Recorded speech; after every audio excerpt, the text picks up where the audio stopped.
If you thought Cambridge University is where the clever people are, maybe you should think again.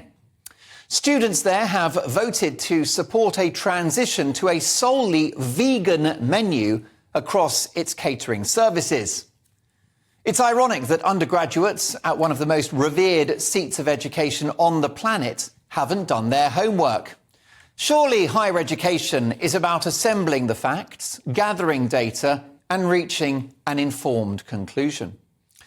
Did they not see the rather distressing report suggesting that children raised on a vegan diet were, on average, 3 centimetres shorter than those who eat meat? Their bones were also smaller and not as strong, putting the children at risk of fractures or osteoporosis in later life. The study by University College London's Great Ormond Street Institute of Child Health said parents must be aware of the risks of vegan diets. The authors said vegan children should be given extra supplements like vitamin B12 and vitamin D to reduce potentially long-term health consequences of being raised on plant only. Not exactly a ringing endorsement, is it? Have the students of Cambridge University not reflected on the air miles intrinsically linked to a plant-based diet, with ultra-processed, meat-free foods made in vast factories, packaged in plastic and shipped around the world? Did it not come to their attention that plant-based requires vast monocrop agriculture, in which millions of hectares of diverse land are stripped and razed to the ground to accommodate mile after mile of corn, wheat or soy? But how can these crops possibly be cultivated given the industrial nature by which they're farmed? After all, livestock graze on land. Cows, sheep, lamb, goats, they all poo and wee on the ground, enriching the soil, watering it at the same time. It's called regenerative farming, and we've had it for thousands of years. Most British beef is farmed in this way, which makes it more of a carbon win than first meets the eye. In Britain, pretty much all beef cows graze on grass in the summer and are fed hay, silage or straw in the winter. And some graze outdoors all year long. Very brave. Perhaps now is the moment to mention my good friend Jeremy Clarkson, in whose brilliant TV show Clarkson's Farm, it was revealed this week that a full-size cow contains within her up to 1,000 portions of meat, as well as the bones, which can be ground up and used as a natural soil nutrient. Blood and other unwanted tissue can be used for dog and cat food, and the hide can be used for leather. You get a lot of bang for your buck from Daisy the cow, and all she needs is grass. Meanwhile, mass production plant-based crops can only be sustained with millions of litres of chemical fertilisers and pesticides. Doesn't sound very healthy or environmental to me.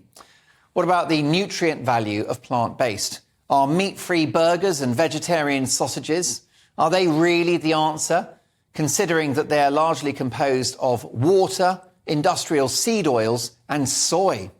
Is that going to power the intellectual demands of these Cambridge students?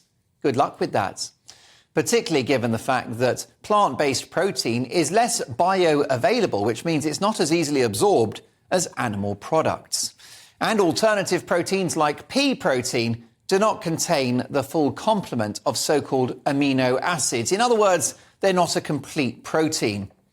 Air miles, shorter kids, inadequate nutrition, inadequate protein. But it doesn't stop there. Because if you go plant-based, you're likely going to be eating a vast amount more of carbohydrates. Bread, pasta, rice, starchy vegetables, and sugar to make much of this vegan rubbish edible.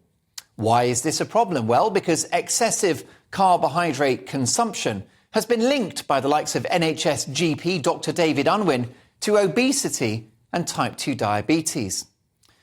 It astonishes me how unthinking the students at Cambridge University are, and how illiberal they are too. What happens if one student wants choice and wants to opt for what, in my view, would be the healthy option of some cheese, some eggs, some yogurt, meat or fish? A lot of this is politics, not health. We live in an era where public institutions seek nothing more than to signal their virtue, in this case, at the expense of students and their health. Now, I've got friends and viewers and listeners who are vegan, and they love it.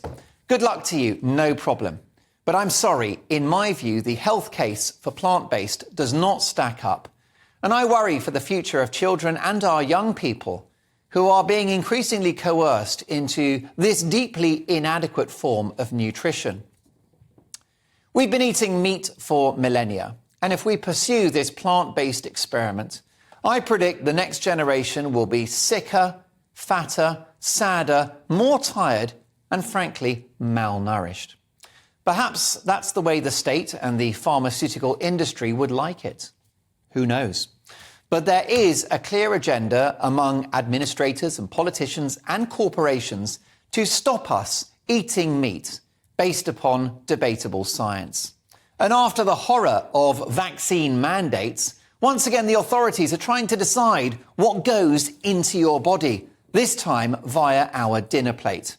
Just say no. Those seeking to enforce a plant-based diet are silly sausages. I've got beef with them, and frankly, they can burger off. I'm here to defend cows, because plant-based is utter bullocks.